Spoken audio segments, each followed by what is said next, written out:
Hello guys, good evening sa inyo lahat. Ito si Gene. Welcome sa Gene Caralde Vlogs. And before we go guys, gusto ko lang pasalamat sa inyo. Maraming salamat sa inyo walang sawang pagsuporta sa ating vlog, sa ating YouTube channel. No guys, sa lahat nag-like, nagko-comment, nag-share. Thank you so much.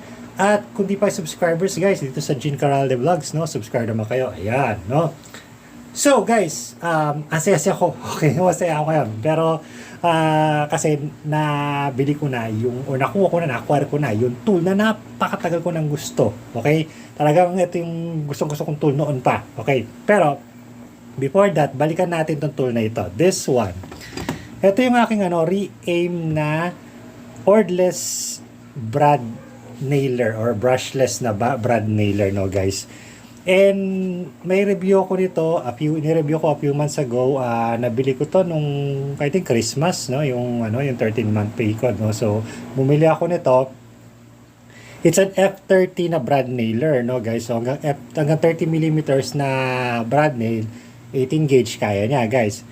It's good for what it is, no. Gusto ko siya kasi empty type na battery and relatively lightweight and easy to use, no? And that's about it. Okay, so mas marami akong hindi gusto sa kanya, okay? For instance, hindi ko gusto yung kanyang for a F30 na brad nailer, medyo malaki siya, mabigat, no? Wala siyang easy nagbara. Hindi madaling kailangan ko pa ng Allen wrench para tanggalin to, para i-clear siya, no, guys? Wala siyang power adjustment, so hindi mo ma-adjust kung gaano kalakas or gaano kahina yung baon ng pako ng brad nails. Pero ang pinakaayaw ko sa lahat dito is wala siyang safety feature, which means na pwede mo siyang i-trigger nang hindi siya naka-subsob dun sa, or hindi siya nakadikit sa kahoy. You can easily trigger it like that, tumatalsik yung brad nail, and that's very dangerous. So pwede mo itong itutok sa tao, makalabit mo, di ba, tumahan ka sa mata. So wala siyang safety feature, and I hate that. I hate using it. At isa pa sa ayaw ko sa kanya is hindi siya bumabaon ng maayos. For example, dito, i-try lang natin dito, ha. So excuse me, so F30 yung laman nito. Ayun, nakita nyo, nakalawit pa siya ng konti, no? Konti lang naman, pero hindi ko gusto to. Gusto ko yung nakabaon siya ng baon talaga, para pag minasilya mo mas madali. Kasi ito, pag kailangan ko tong masilyahin, pupunsunin ko pa to, no? Gamitan ko pa ng nail set. Pag naman pinwersa ko siya ng ganito, ayan, bumaon nga yung kahoy, ay yung pako, pero tingnan nyo, nagkaroon ng parang square na dent etong nguso niya di sa sa pinagpakuan, kasi wala siyang rubber na stop dito, yung rubber tip, para hindi siya magkaroon ng marka ng ganyan. And that's really annoying, no guys. So I really don't like this tool, no.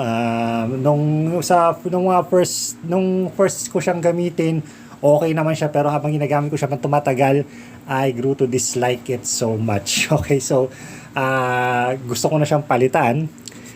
So luckily, ay ito na, dumating yung ating favorite na tool shop ngayon, yung HMR. Okay, so ito na.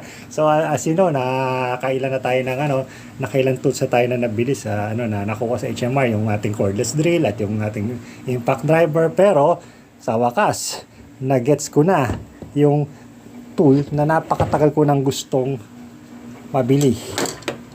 And this is it, yo. So this one, ayan.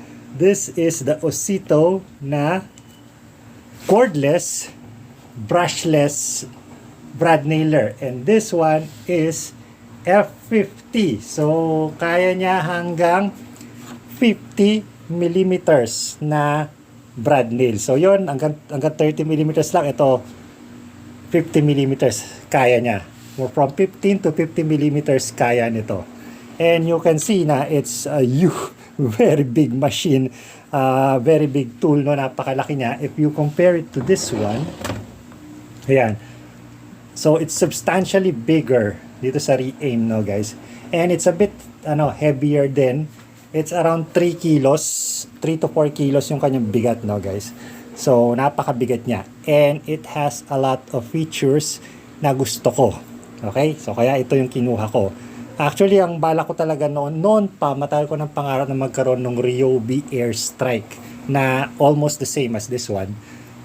It's one of the best na brad nailers, na cordless brad nailers in the world, guys. Kahit yung mga kahit yung mga sa ibang bansa, mas gusto nila yung Ryobi Airstrike kaysa sa mga ibang mga brad nailers. Meron pa nga nag-compare ng Milwaukee tsaka Ryobi Airstrike. Ryobi Airstrike pa rin yung panalo, guys. Pero since nasimulan ko na yung ecosystem ko ng Ozito, kasi nga nag-Ozito na tayo ng drill at meron tayong battery ng Ozito, inabangan natin talaga to. And nag-iisa lang siya, guys. Nag-iisa lang to dun sa sa HMR. Ang may mga iba silang brad nails doon na F30 din. Ozito brad nails na ito, yan, ganyan. So maliliit lang 'yon, F30 din 'yon. Pero nag-iisa lang tong F50. So, nung makita ko to, hindi ko na pinakawalan. Actually, nung isang linggo ko pa siya nakita and wala pa ako ganong funds para bilhin siya. So, talagang nag-hope ako na wala makakuha sa kanya. And wala naman nakakuha sa kanya. Ngayon, nagkapera na ako. So, binili ko na siya. So, magkano bili ko sa kanya? It's 2,000 pesos, guys. Walang battery, no? As is. Ito lang talaga. Walang box. Unit lang talaga. Wala accessories, whatever. Pero, it works, okay? It works talaga, okay? So, ano ba yung mga features itong Ozito na to? So, like I said, pwede siyang kumarga from F15 to F50 na brad nails, no? So, it uses Ozito batteries, pero pwede rin dito yung empty type batteries if we use our converter. So, pinakita ko na yan sa inyo last time. Tapos, meron siyang dual function na ito. So, ito switch na to, pwede siyang single nail mode. So, ito, single. Or, pwede rin siya na burst mode, o yung sunod-sunod. Na, iyan mo lang siya, slam fire lang, guys. Hold mo lang yung trigger, and then, dul mo lang yung nozzle niya, papako na siya. So, yun yung slam fire mode niya, okay? And, of course, meron din siya work light, ayan. At meron din siyang adjustable na depth, okay? Mamaya pakita ko sa inyo ito. Tapos, guys, meron din siyang, pag nagbara siya, hindi na kailangan ng tool. So, open mo lang to, bubuksan mo lang siya ng ganyan, and tatagalin mo yung bara, okay? And, ang pinaka-paborito ko sa lahat is, of course, meron na siyang safety feature. Ito, yung nozzle na yan. Ayan, yung pulang yan. No? Meron siyang rubber nose dito. So, hindi madiding yung kahoy mo kapag dinudul mo to sa kahoy. Kasi rubber to. And safety feature yan. So, that means kung hindi mo siya idudul-dul sa kahoy, wala. Useless siya. No, guys? So, kailangan mo pa siya idul-dul bago siya pumutok. And, hindi rin siya magpo-function ng walang lamang brad nails. So, ito, pag wala siyang laman, di ba? Wala. Disabled din siya, di ba? So, that is a great na safety feature. Ayun. So, now, if you can see here, ayan, nakita nyo, yung mga pinako natin kanina, ayan, medyo nakalawit pa siya, nakalawit talaga ng pero lawit na lawit sila, guys. Kasi pwede natin adjust to. Ayan. So, we can adjust this para mas bumaon siya. So, adjust natin ng konti. Tingnan natin kung babaon to. Ayun, see, ito. Mas malalim siya ng konti kaysa dito sa mga una natin pinako. And then, adjust pa natin ng konti. Yan. Ayun, almost kaano na siya ng pako. Pero ayaw natin ng ganyan. Gusto natin yung baon na baon talaga. So, sagad natin sa pinakadulo. This one. Look here, ha? Ayun. Look, see? Baon talaga siya. Parang pag pinako ko, pag ginamitan ko nung aking pneumatic na nailer, baon na baon yung pako sa loob. So, ito, napakadali na itong masilahin. So, ganyan mo lang ng masila, hindi mo na kailangan punsunin, okay na siya, guys. So, gamitan natin ito. Yung pinakamahaba niya, yung F50, tingnan natin kung gano'ng performance niya, ha? So this one is F50. Yung kanina F30 lang yung nilagay natin. Ito F50 to, mahaba to. So tayo natin ng ganyan para sigurado bumuon siya. Okay, 1, 2, 3. Oh, you know. Woohoo! Straight. Okay, straight talaga. Alright, so try natin sideways. Try natin kung babaw sa kabilang part no, ng kahoy. Let's see. You know. See? Baw, no? Oh, easy lang, no, guys? Napakadali lang niyang gamitin. Which is really cool. I really love this tool. Talagang ang ganda nitong tool na to, guys. So what I like about it? Well, everything. Okay, so I like about sa kanya, it's wala eh. Kasi ito na nga ginamit ko. Gumawa ako ng gumagawa kasi ako ng project ngayon. And I need to do some brad nails. Ito, minrad nail ko. Ito lang yan. Yan lang ginamit ko. Ito lang usitong ginamit ko ito. Hindi ko na sinindihan yung aking compressor. Hindi ko na kailangan gamitin yung aking hindi ko na kailangan balikan pa ng punson, no? Ito kasi pag ginamit ko tong isa, tong re-aim na to, binabalikan ko pa ng punson para lang ibaon. Ito, hindi na. Dire-diretso na, guys. And tapos yun nga, meron siya safety features which I really like. Gusto ko yung safety features niya. Meron din siyang burst mode at adjustable yung depth niya, guys. So talagang yan yung mga bagay na talagang bentahe sa akin sa kanya. Okay? Now, ano yung hindi ko gusto sa kanya? Okay, mabigat. Okay, so it's very heavy. Sabi ko nga sa inyo, guys, it's around 4 kilos. So kung bubuhatin mo to ng kung magaganyan-ganyan ka ng sunod-sunod, medyo nakakangalay talaga siya, guys. Sana yan talaga, no? Kasi wala kang choice eh. It's either magsasacrifice ka talaga eh.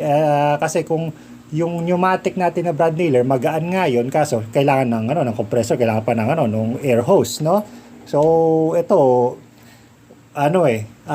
you sacrifice yung isa-sacrifice mo yung bigat sa sa portability, no, guys. And isa pa sa hindi ko gusto sa kanya, yung kanyang lalagyan, yung kanyang tray ng brad nail siya is plastic, no.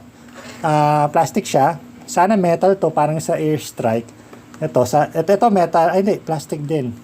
Ayan, sa loob niya plastic din. Yung loob niya metal pero plastic yung labas. Tapos ito is plastic. So yun lang medyo ko sa kanya.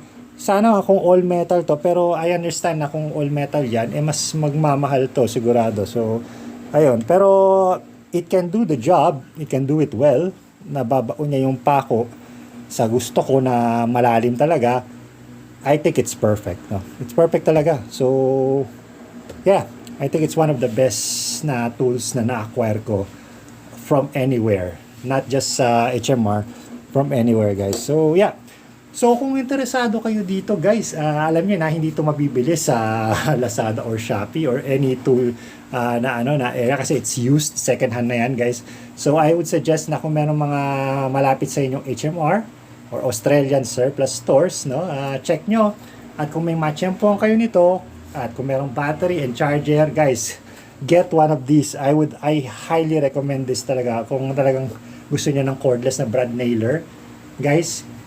Between this and this re-aim, I would pick this Osito na to all day, any day. Okay? So yun. So ito rin magiging primary cordless nailer ko. It's actually a game changer kasi ngayon pinag-iisipan ko na kung didispatchahin ko na ba yung compressor.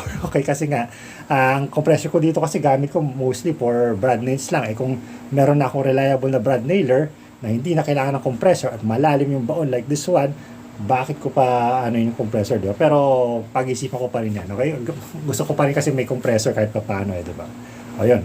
So yun lang, guys. Thank you so much for watching, no? I'm gonna see you guys again next time. This is Gene from Gene Karate Vlogs. Okay.